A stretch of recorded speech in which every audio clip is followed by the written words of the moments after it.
Yo, what's going on, guys? We're gonna update the tutorial catalog today, and we're gonna start on Blender 4.5.2 using Solemns 2.7.2, and we're just gonna start with a blank project, but we're gonna be pretty much doing a 3D tutorial on how to make emissive 3D signs. Obviously, you wanna make a little bit more realism in your builds, your MLOs, your projects, whatever it is that you're building.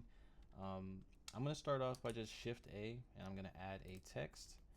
I'm going to go ahead and hit the Z axis so I can see it better with the peripheral. So we're going to start off here pretty much. We have a text. We're going to go to data. We're going to go to font. That way we can add a font, because I don't know how many people want to go with just the base font, but me personally, it's not my first choice. I'm going to go to defont.com, if anything, to download some custom fonts, choose custom fonts, and if you have multiple customers, or if you're just doing it for different versions of buildings and you want to use different styles, go ahead and use defont.com, and you can download literally any font for free. Don't pay for fonts, it's pointless. But we could just pretty much use something. Let's use something simple. That way it's, not too crazy, but I'm showing y'all what's going on here. So if I wanted to add like character spacing or anything like that, I could do that right here to give it, more of an effect. But I want this to just be kind of normal, and I wanted to say, let's just do exit, like we're doing an exit sign. So we have it on exit, and we're here in the transform section. We have size, we have shear, and that will give it a slant, and you can slant it from either direction. So you don't need to have a high italic font, excuse me, to be able to do this. You can just custom do this right here with the shear. That being said, we're gonna go ahead and go to geometry right here, and we're gonna click extrude. That way we can get a thickness of it. I would say probably like 0.7 would work for this one. You just get yours to however thick you will need it. So now that this is done, this is pretty much everything that we're going to need to do on this side. I'm just going to convert this to a mesh. And now that I have this converted, I'm going to go to Solemns Tools. I'm going to go to Drawables. And then we're going to go to create drawable objects, and then I'm going to convert this to a drawable object. So now I have this converted. I'm going to hide this collision really fast so that way we can work on just the model itself. I'm going to go to the viewport and make sure I'm in the color node shader, and then I'm going to go to edit, make sure I select faces, and then hover over, click L on H1 that you need to select. And then you can go ahead and go to the next step of shader tools. If you don't have them already starred, which you can star them by just simply clicking the stars right here on the side, and you can take them off the same way. I want to do emissive, so you can see I have a star on mine already, but I want to do an emissive, and then I'm gonna need to do a regular normal spec. So we're just going to search for a normal spec right here, and then we'll click create shader. So now I have both shaders. I have my emissive and my normal spec.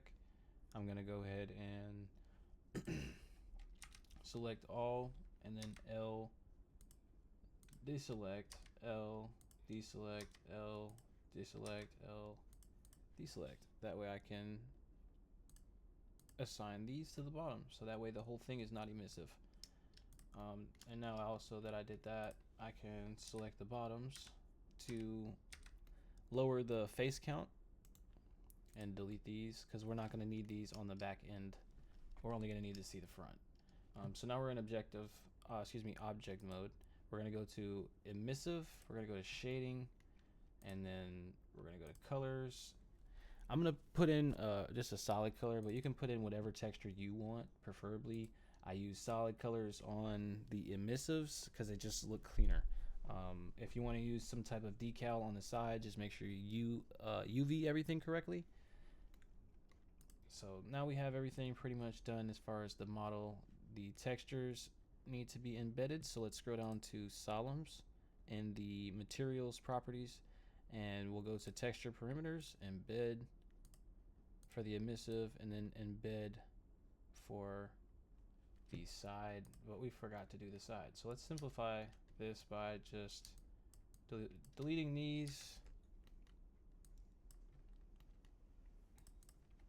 and we'll just do a simple black color. That way the sides just look simple and they're black. We'll embed that, and I'm gonna turn down this IOR so it's not really shiny. The IOR is like a reflection, and you can turn down the reflections by just simply putting it down to 1, and high is 2, so on. So we'll put that down to that, and then now we can go ahead and hide this model. Go into this poly mesh and see it has no textures on here now. What we need to do is go ahead and go to collisions and create a collision material. Since we're doing a sign, I would suggest to do plastic. That way it gives you the best sound. Add that on there, and then we're gonna unhide the BVH, and we're gonna go ahead to flag presets, general default, and apply. And then everything is pretty much done from this aspect. So what we're gonna now do is select everything, go to archetypes, definition, let's create a YTYP, create by pressing the plus sign right here. Selecting everything will auto create from selected, and it's gonna automatically put you on collision first. Just click static, and then it's gonna bring you back up to text flags, static as well. And then when you click back down, you can obviously see that they're both there. Don't mind the stuff popping up, that's all my scripts and stuff. So this is all pretty much done now. All we have to do now is archetypes. Let's go to 2000 on the load distance and this distance, and create a folder to export it to. I'm going to export it to this one.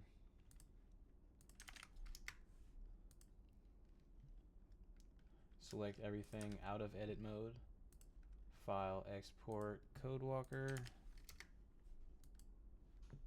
I'll do it a little slower right here so you can see this. CodeWalker XML, you want to export that. All right, so now that that's exported, we have it in our main folder. Let's open up the RPF Explorer.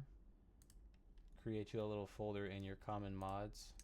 Select your YDR, your YTD, your YDR, your YTYP, and your actual text folder, because that's going to have your textures and stuff built inside of it. So you can see we have a good size right there too. That's 7.6 kilobytes. That's really good on streaming.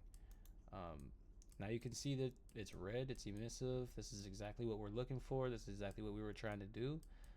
Keep it simple. Don't do the most craziest textures on emissive signs like these, just to keep it, streaming friendly, bro. You wanna keep in mind that not everybody has the best computer like you, so just definitely keep that in mind. So now that we have that transferred over, let's go ahead and delete the old ones, and now we're in this new folder. Let's create a new folder, and let's call it stream.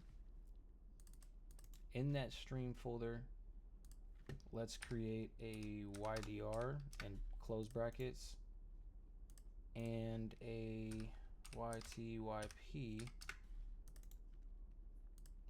as long as a YMap. I don't know why I made that weird bracket. All right, as long as a YMap. All right, so we're gonna go to YDR, drag the YDR, YTYP, drag the YTYP, copy the trajectory, and we're gonna open back up our CodeWalker. In CodeWalker, make sure you enable your DLC before doing anything, because it will overlap and just ruin whatever you got going on. So we're gonna paste the trajectory. You got your YDR, your YMaps, YTYP. You're just gonna click select folder. It's gonna automatically do the hard work for you. As soon as you load in, you're gonna click the archetypes, YTYP files, click text. You're gonna click this, copy, paste, and you're going to copy it, excuse me, and then you're going to go to YMap, new YMap, and you're going to paste it right here in the name, and then you're going to go to YMap, new entity, and where it says archetype right here, you're going to put the archetype right here. And as you can see, it's here in GTA, working and ready to go. All you got to do is just pretty much map it from here. This is the easy steps. You just map it wherever you need to go, and it's pretty much just saving the folder from there.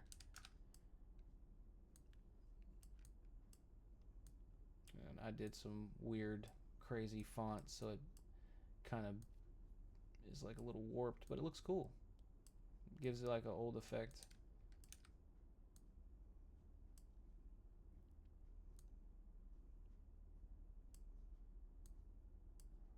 And yeah, we can straighten it out a little bit.